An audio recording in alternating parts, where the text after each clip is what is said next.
बिस्मिल्लाहिर्रहमानिर्रहीम। मैं हूं नदीम इकबाल गौरी। आप मेरा फ़ेसबुक और यूट्यूब चैनल मित्रू न्यूज़ देख रहे हैं। मैं इस वक्त मौजूद हूं मित्रू का नवाही इलाका मौज़ा पहलवान राई का एक ये वस्ती अजाफ़ी चा किक्कर वाला।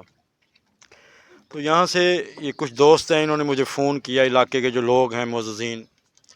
इन्होंने मुझे बताया कि रात पुलिस गर्दी हुई है। यहाँ पर एक कामरान नामी शख्स है, उसके घर में पुलिस रात घुसी है, थाना मित्रू की पुलिस। उसमें जो तफ्तीशी अफीसर है रमज़ान और उसके जो दीगर एहलकार इनके घर में घुसे हैं, ख़वातीन पर तशद्दुद किया है और जिसमें एक ख़ातून का बाजू भी क्रैक हुआ है। इस हवाले से मैंने पहले पुलिस से रब्ता किया। पुलिस ने बताया कि यहाँ पर एक कामरान नामी नौजवान है जो कि मंशियात फ़रोश है और आइस का कारोबार करता है। तो फिर इस हवाले से चूँकि हाजी सदीक़ साहब ने मुझे कॉल की, मैंने हाजी सदीक़ साहब से कन्फर्म किया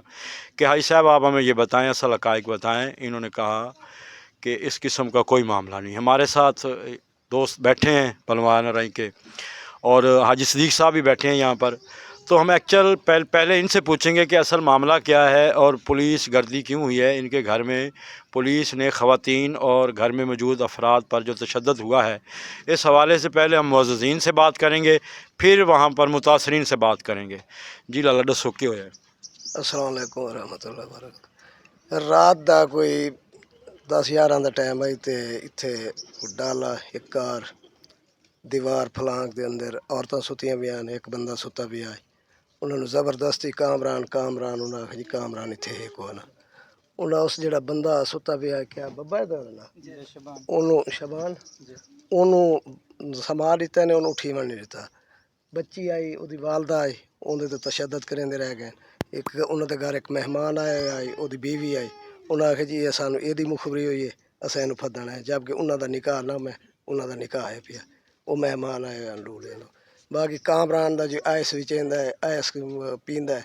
असा इनू विचेंदा तो डिठा कोई नहीं। बाकी कोई गल इंदा कोई ऐब होवे तो सानू नहीं पता। वेचण वूचण वाला अस इत्थे ते रिहायशी है, इत्थां ही साडा रकबा है, अस इत्थां ही रहने। अस कदाई नहीं डिठा कोई इत्थे इन्हां कोलों खरीद करने वाला हो या इन्हें कोई खरीद की हो। बहुत ज़्यादती गुंडागर्दी की ने, दहशतगर्दी की ने। दीवार टपते माई का उदा हशा देख लो, उदा बाजू देख लो, उदा इत्थे गले ते पिछू उन्होंने सट्टा मारिया ने। वो बच्ची नाल ज़्यादती करेंदे रह गए। ये कोई अच्छा तरीका मतलब ये कोई इंसानियत को नहीं।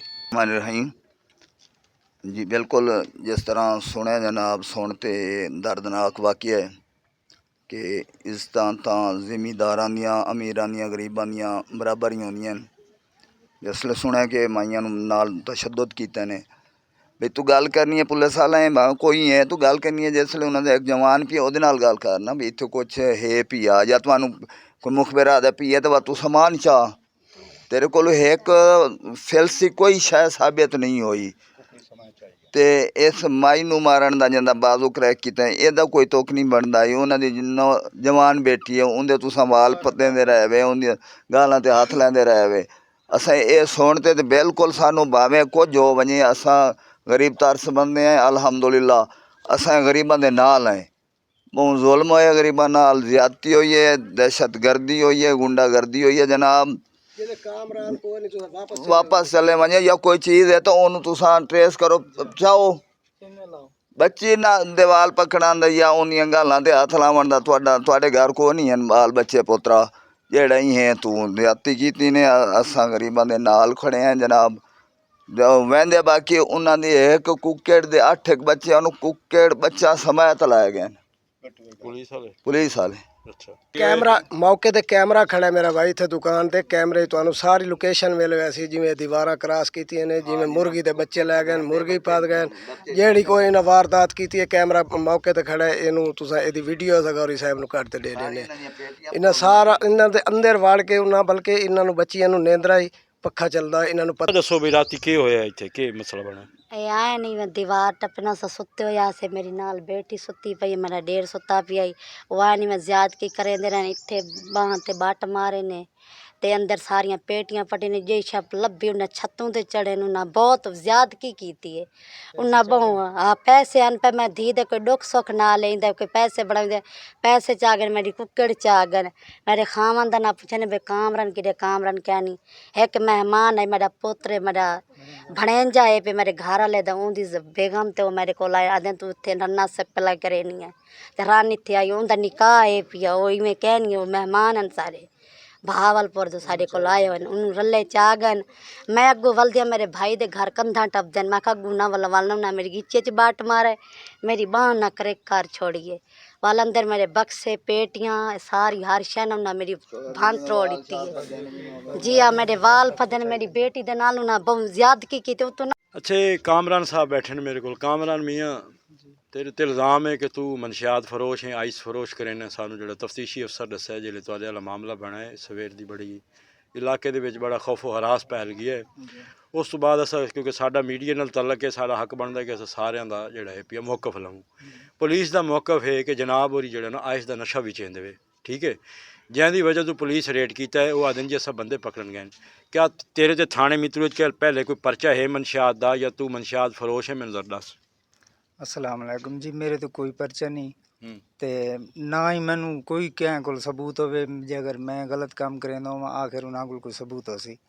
मैं क्या दी हो सी वो ले आवन मैं ताबेदार हाँ अच्छा मैं गलत काम को नहीं करता सर मेरे ते सरासर इल्ज़ाम लाया गया है मेरा कोई वसेब दे या बहर दे मैनू नहीं पता कौन डोख मरेंदा पिया मैं घर हामी को ना मैं काम गया मेरे बच्चे नाल बदतमीजी करेंदे रहन दीवारां टापें जो कुछ कोई पैसे पैन 60-70 हज़ार सारी निक्की डोक सोख नाल अस रखी खड़े आसे वही चाहिए गया मेरी कुकड़ी चाहिए मेरे घर दा हशर कर गए तुस अंदर चलते देखो दाना दाना कितने नाल ना एक कामरान दे भाई खड़ोते ने शबान शबान मियाँ दस के थी राती सलाम अलैकुम जी ओ इवें बनी है सही दीवारां राती पुलिस आई है ते दीवारां टप्पे ने ते राती बच्चे आन पे ते भाई मेरा हाई को ना वो कि नहीं काम गया होया ते अस सुते पे थे तो पता नहीं किस टाइम दे बच्चे पे आन पे पखा चलदा पिया नींदर पे आन किस टाइम दे बच्चे दे उतू फिरदे रहन अंदर फिरदे रहन सानू नहीं पता अल्लाह आलम अस सुते पे थे ये तो भाभी मेरी उठी है तो मैं उनकी आवाज़ सुनी है तो भाई वो पता लगे भाई उन्हें मैंने उठाया 3-4 जने मेरी बाँह चो हलाया उठी उठी फिर मेरी भाभी आके भाई उठी जे तुम उतों उठे हैं तो वो आते पैन भाई कामरन कितने मेरे को पूछा ने मैं कामरन का की लगता मैं आखे जी कामरन मेरा भाई है तो वो काम गया है तो वो आते पैन तू की करदा मैं आखे सर मैं यो गाह पट्ठे दी घर दी करदा फिर आखे कामरन कितने फिर मैं मान आई साडा भांजा आया होया ही ते उन्होंने उठाया ने सर ते उन्होंने लैंदे ते वाली में चले गए ने इत्थे नाल मेरियां माइयां बीबियां दे नाल ज़्यादती करदे रहने बट मारदे रहने ते वो रन्ना बोलदियां तो उन्होंने आदे खामोश मन मंजी तो उठन ये हम तमाम हकायक जेड़े